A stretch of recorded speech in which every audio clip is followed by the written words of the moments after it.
Hi guys, welcome back to Mak Chats, and it is officially racing season. Okay, I am so excited. I've been pumped up this entire weekend. I had such a great time watching the Gator Nationals on NHRA TV. Ugh, it was great. Okay, so qualifying Friday night got Q1 went great. Q2 got bumped back because there was a couple of oil downs. Got bumped back to a night session, which was chef's kiss perfect. Tony Stewart held the track record for all of 60 seconds, and Josh Hart made it stick at 340. So awesome job for him and his team. And then on Sunday, Josh Hart, first race of the season with John Force Racing, goes out and wins the whole thing. So his first number one qualifier, that's right, he also qualified number one. So his very first number one qualifier and his first win with JFR all in one weekend. Okay. A crazy epic weekend for them. And in their hometown race. Come on. That's just and he won in the lane that he sponsors.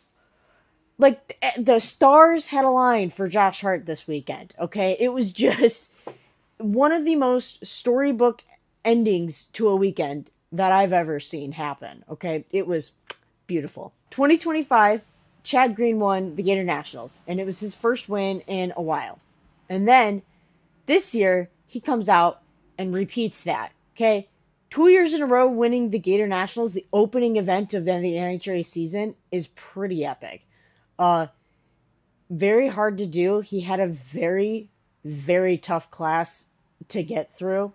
We'll talk about that more in a little bit. It was really cool to see him, and then in his interview afterwards, just how excited he was. Matt Hartford got it done in Pro Stock, so he had a tough battle to go through as well. It was a lot. Okay, he had to defeat some pretty hot cars. And he did it. I believe he qualified second this weekend. And he took it all the way to the finish line, which was awesome for him and his team. Pro Stock Motorcycle, Richard Gadsden said, "Yeah, I'm the champ, and I'm going to show you why I'm the champ." Okay? He, in an interview on Fox, because I didn't get to watch NHRA TV on Sunday, so I went to my dad's and I watched the Fox broadcast with him. And his one interview they had earlier in the day, Richard was talking about how he didn't want to race like he was the champ. He wanted to race like he did last year, like he was still trying to earn that champ. And I think that logic makes perfect sense, so, and it proved to work. He whooped up on everybody, and it was just beautiful to see. I know I've chef kissed so many times in this video, but goodness, it was just wonderful to see him get that win, and it was almost like a yes, I definitely deserved that championship. Obviously it's unfortunate we didn't get to finish out Pomona. That does suck. But Richard earned that championship. He showed I am a championship caliber rider. I have a championship caliber team. I'm on a championship caliber bike. All these things together, and then he goes out the first race and proves it again that yes, I deserve that championship, and I'm gonna win one again. I'm gonna earn one again, and I love it. I love it. Okay, so let's get into the nitty gritty. Okay. So in Top Fuel, Josh Hart defeated Dan Mercier in round 1, Trip Tatum in round 2, Antron Brown in round 3, and then Doug Coletta in the finals. Okay? A pretty darn good 4 racers that he had to go through. Funny car. Okay, Chad Green won. Where's he at? He went through Terry Haddock, Matt Hagan, Jordan Vandergriff, and Alexis DeJoria. Okay, real quick, I want to talk about Jordan Vandergriff. He had an awesome weekend for his very first race in Funny Car. He's been a dragster guy the whole time he's been in NHRA. And that switch over to Funny Car, I feel like at least people online were like, oh, he's not going to do so good because he has only driven a dragster before. Which, okay, I've driven neither of them. Okay, so this is just coming from a, I don't know, nothing about driving perspective, but they're both going 330 plus mile an hour. They're both, I mean, somebody, I don't remember, I think it was Jordan's crew chief said that the funny cars have like a 10 mile an hour more of a pickup than the dragsters do. And I'm going to take his word for it because, again, I'm not a driver. I don't know things that well. Um, but everybody, a lot of people online were kind of expecting him to come in and just smoke the tires and not do anything good. And, you know, if he got into anything, he wasn't going to be able to get out of anything. And he did pretty good pedaling. He had a couple of pedal fests in qualifying, and he got a little sideways and he handled it. Um, so I think he did really good driving this weekend and kind of proved everybody wrong of like, oh, I might be new to this, but I am not new to Nitro. So, anyways, back to Chad Green. Chad Green beat Jordan Vandergriff, and then in the finals he had Alexis DeJoria, which, gosh, I don't remember what the number was, but this is like one of Alexis's first finals in a while, and she was pumped up. Her interview before, like after the semis, she was almost in tears about just how grateful she is to be in this position and to be racing for John Force. Almost every interview, she talks about how John Force was one of the people who signed her funny car license, and that John Force was in the other lane when she got her first round win, and it was at Gainesville. And so she was just all emotional about how connected everything is, and the fact that now she's racing at John Force. That, I loved watching it. I had such a great time seeing how excited she was. Let's see. Oh, really quick, back to Top Fuel. I want to talk about Maddie Gordon really quick, okay?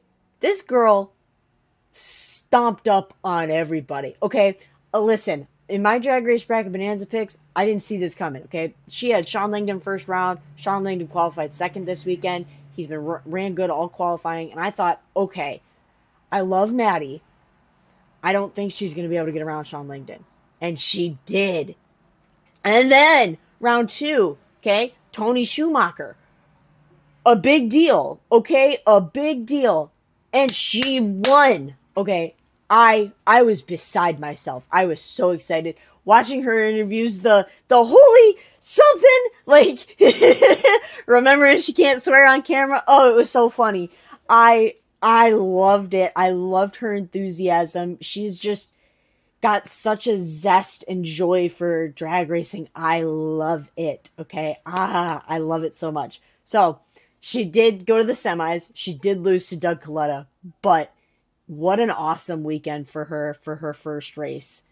Just, I love to see it. Okay. Back to, well, actually real quick. So it was Leah Pruitt's first race back. She went out in round 2 to Doug Coletta.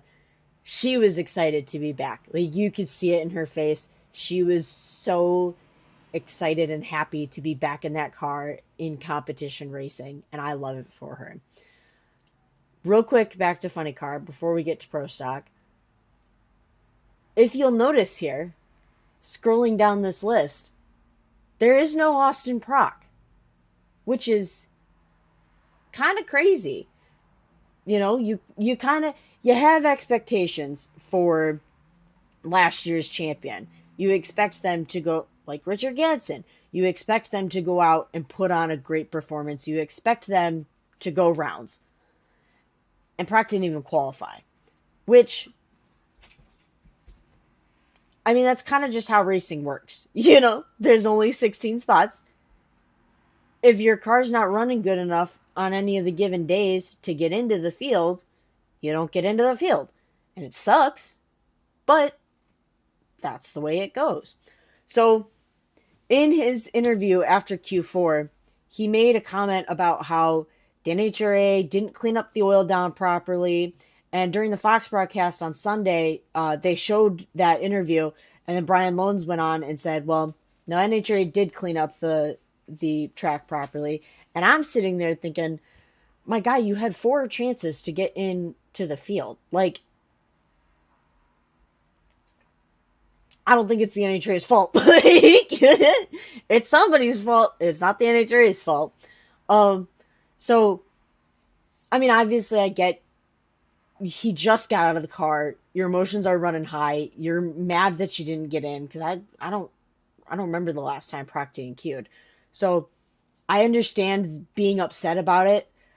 I also think you need to kind of rein in your thoughts. Pro stock, once it loads, Matt Hartford won. Where's he at on the ladder here? He defeated Kenny Delco, Aaron Stanford, Dallas Glenn, and then Greg Anderson in the final. Okay. That's a tough field. Okay. Aaron, Dallas, and Greg, and then you win. That's a tough field. Okay. Real quick, Cody Anderson, Greg Anderson's son, is now in a pro stock, and they paired up against each other in round 2. I had Cody winning in my Drag Race Bracket Bonanza. Unfortunately, I was wrong, and Greg got it. Still really cool to see. I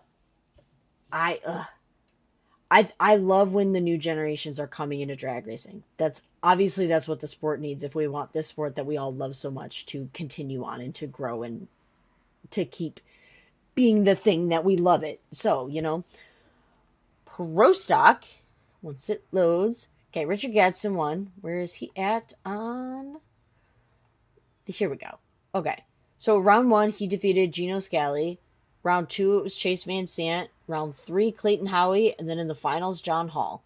So it was a Matt Smith Racing versus Vance and Hines final, and Vance and Hines got it done this time. And what a wonderful way to start the season for Richard Gadsden. I know I said it earlier, but the fact that he won the championship last year and then wins the first race out, I think that says something about not only his team, obviously, but him and the rip that he is on, the focus that he has of, I did this last year, I can do it again. Before you win a championship, it's kind of like, I think I can.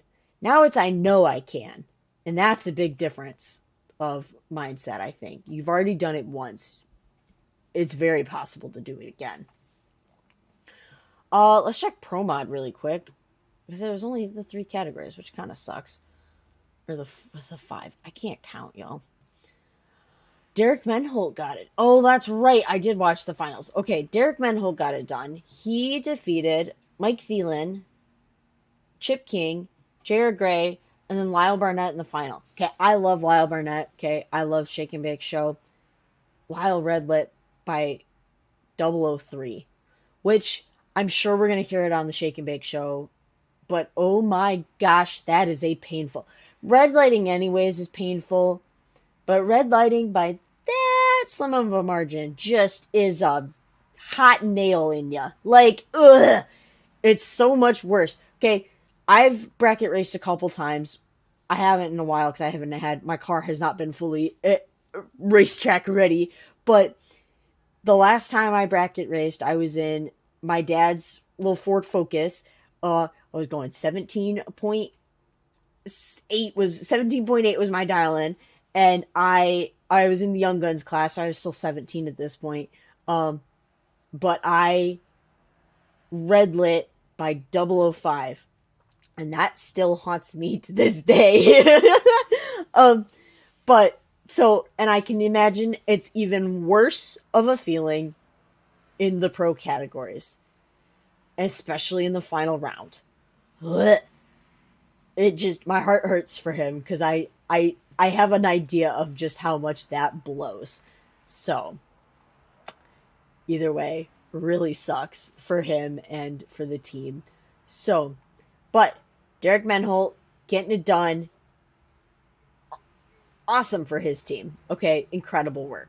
They did, the pro mod field is always a minefield to go through. There's guys that can absolutely win in this entire bracket ladder here. There's guys that can win in every position on this ladder. It is arguably one of the tougher fields that we currently have in drag racing. for him to win is incredible. All right, so that was the Gator Nationals. I hope you guys enjoyed this video. Please go leave a like, leave a comment. Tell me what you most enjoyed about this weekend, or something that you thought was absolutely bananas that happened. I would love to know. Let's chit chat in the comments about it. Give this video a share if you liked it. Hit the like button. I appreciate you all so much for watching. I hope you all have a beautiful, wonderful, awesome day.